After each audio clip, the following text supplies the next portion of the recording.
రాజ్యాంగానికి యూటీఎఫ్ కార్యకర్తలుగా కట్టుబడి ఉండాలని చెప్పేసి మీ అందరికీ హృదయపూర్వకంగా నేను విజ్ఞప్తి చేస్తా ఉన్నాను. ఇది మొదటి అంశం. ఇది రెండో అంశం విద్యకు సంబంధించి మొట్టమొదటిసారిగా ఈ భూమి మీద, ఈ భారత భూమి మీద, ఈ భారత భూభాగంలో ప్రజలందరూ సమానులే అని చెప్పింది మొట్టమొదట భారత రాజ్యాంగం మాత్రమే. ఈక్వాలిటీ బిఫోర్ లా, చట్టం ముందు పౌరులందరూ సమానులే అని చెప్పింది రాజ్యాంగం. అంతేకాదు పౌరులందరూ చదువుకోవాలి అని చెప్పింది. డాక్టర్ బిఆర్ అంబేద్కర్ ఆర్టికల్ 45లో రాజ్యాంగ 45వ నిబంధనలో పౌరులందరూ ఉచిత నిర్బంధ విద్య పొందాలి అని చాలా స్పష్టంగా రాజ్యాంగంలో రాశారు. 1950, 60, 70 ఆ దశాబ్దాల్లో మనం చూసాం. భారతదేశంలో విద్యారంగం మొత్తం కూడా ప్రభుత్వ రంగంలోనే ఆ రోజు అభివృద్ధి చెందింది.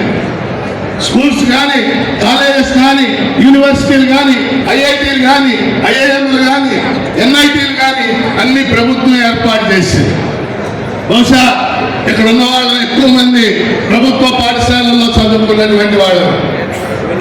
ఆ రోజు ప్రభుత్వ రంగంలో విద్య ఉండబట్టే పేదవాళ్ళు, ఎస్సీలు, దళితులు, గిరిజనులు, బీసీలు అందరూ చదువుకునేటటువంటి అవకాశం ఏర్పడింది. నేను ఆంధ్ర యూనివర్సిటీలో చదువుకున్నా. ఇప్పుడే మన ఎమ్మెల్యే గారు వచ్చారు, వారు కూడా ఆంధ్ర యూనివర్సిటీలోనే చదువుకున్నారు.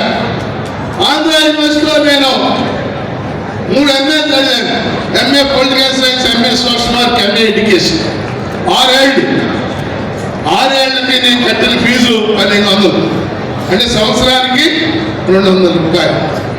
ఆ రోజు ఆంధ్ర యూనివర్సిటీ అనే ఒక ప్రభుత్వ యూనివర్సిటీ ఉండబట్టి మా నాన్న నన్ను చదువు కూడా పంపించాడు.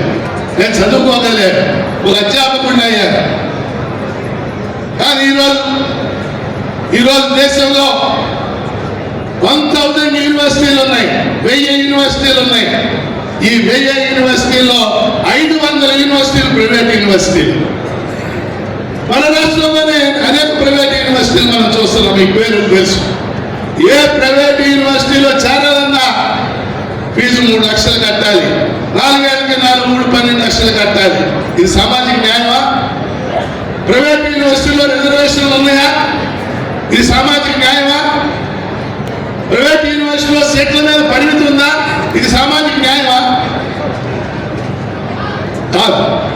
కనుక ఆ రోజు 50, 60, 70ల్లో మనందరం చదువుకోగలిగాము అంటే ప్రభుత్వ పాఠశాలలు, ప్రభుత్వ యూనివర్సిటీలు, ప్రభుత్వ కళాశాలలు ఉన్నబట్టి మనం అందరం చదువుకున్నాం.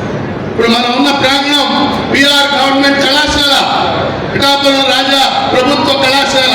ఈ కళాశాలలో చదువుకున్న వాళ్ళు కొన్ని వేల మంది, అనేక మంది ఉన్నతమైన రంగాల్లో ఉండటం ఈరోజు మనం చూస్తా ఉన్నాం.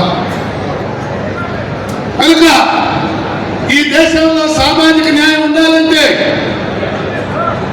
సామాజిక న్యాయం అంటే ఏంటి? ఈ దేశంలో కులం అనేది ఒక వాస్తవం.